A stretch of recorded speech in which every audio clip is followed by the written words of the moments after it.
Hi guys, this is Darshan Khare reporting live from ekathamacademy.com for law. और आज हम लेके आ रहे हैं next prep help video. Sir कौन सी चीज, बहुत सारे बच्चे मुझे हमेशा पूछते हैं सर कौन सी चीज ज्यादा इंपॉर्टेंट है, रीडिंग ज्यादा इंपॉर्टेंट है, राइटिंग ज्यादा इंपॉर्टेंट है।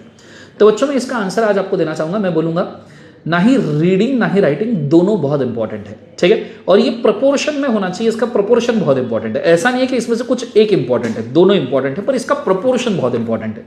क्योंकि देखिए, अगर आप सिर्फ रीडिंग करोगे तो आपका समय बहुत बचेगा, पर आपका इफेक्टिव स्टडी नहीं होगा, ना ही राइटिंग प्रैक्टिस होगी, और एग्जाम राइटिंग में है। और आप सिर्फ राइटिंग करोगे तो आपका इफेक्टिव स्टडी तो बहुत होगा, पर आप समय बहुत ज्यादा दे जाओगे, जिससे हो सकता है आपका एक सब्जेक्ट बहुत स्ट्रांगली प्रिपेयर हो जाए पर आपको समय ना पूरे। तो इसलिए दोनों जरूरी है। पहली बात तो, अगर आपके पास बहुत ज्यादा समय है तो आप ये ट्राई कीजिए कि आप राइटिंग प्रैक्टिस की तरफ ही जाइए, राइटिंग का प्रोपोर्शन ज्यादा रखिए और रीडिंग का प्रोपोर्शन कम रखिए। अगर आपके पास समय बहुत कम है तो रीडिंग का प्रोपोर्शन आप ज्यादा रखिए और राइटिंग का प्रोपोर्शन आप थोड़ा सा कम रखिए। लेकिन नॉर्मल स्टैंडर्ड मेजर ये कहता है, स्टैंडर्ड मेजर जो रीडिंग राइटिंग का वो ये कहता है कि नॉर्मली आप कोई भी सब्जेक्ट पढ़ रहे हो, प्रैक्टिकल या थ्योरी, एक क्वेश्चन आपने राइटिंग में करना चाहिए और 2 क्वेश्चन आपने रीडिंग में या टी टेबल में करने चाहिए। सो अगर थ्योरी सब्जेक्ट है तो 1 क्वेश्चन राइट करो, 2 क्वेश्चन रीड करो, और अगर प्रैक्टिकल है तो 1 क्वेश्चन पूरा एग्जाम फॉर्मेट में राइट करो और 2 क्वेश्चन आप टी टेबल में सॉल्व करो। ये प्रोपोर्शन आपका समय भी बचाएगा और आपको राइटिंग प्रैक्टिस की अच्छी खासा अनुभव भी देगा, जिससे आपका एग्जाम सॉल्व करना काफी आसान हो जाए। सो रीडिंग राइटिंग दोनों इंपॉर्टेंट है, पर प्रोपोर्शन में। Thank you so much, good day, God bless you. Hi guys, this is Darshan Khare reporting live from ekathamacademy.com for law. और आज हम लेके आ रहे हैं next prep help video. Sir कौन सी चीज, बहुत सारे बच्चे मुझे हमेशा पूछते हैं सर कौन सी चीज ज्यादा इंपॉर्टेंट है, रीडिंग ज्यादा इंपॉर्टेंट है, राइटिंग ज्यादा इंपॉर्टेंट है।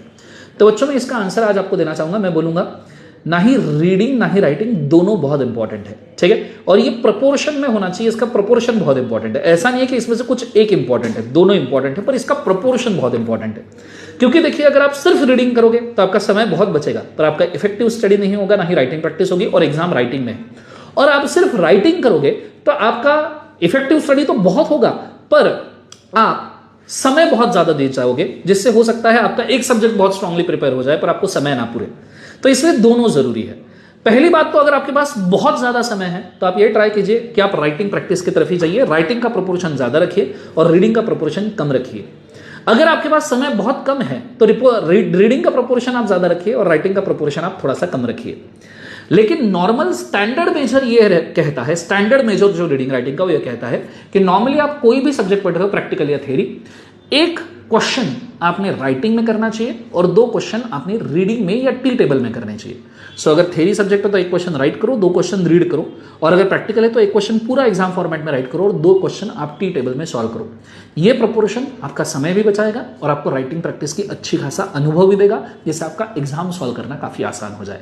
सो रीडिंग राइटिंग दोनों इंपॉर्टेंट है, पर प्रोपोर्शन में। Thank you so much, good day, God bless you.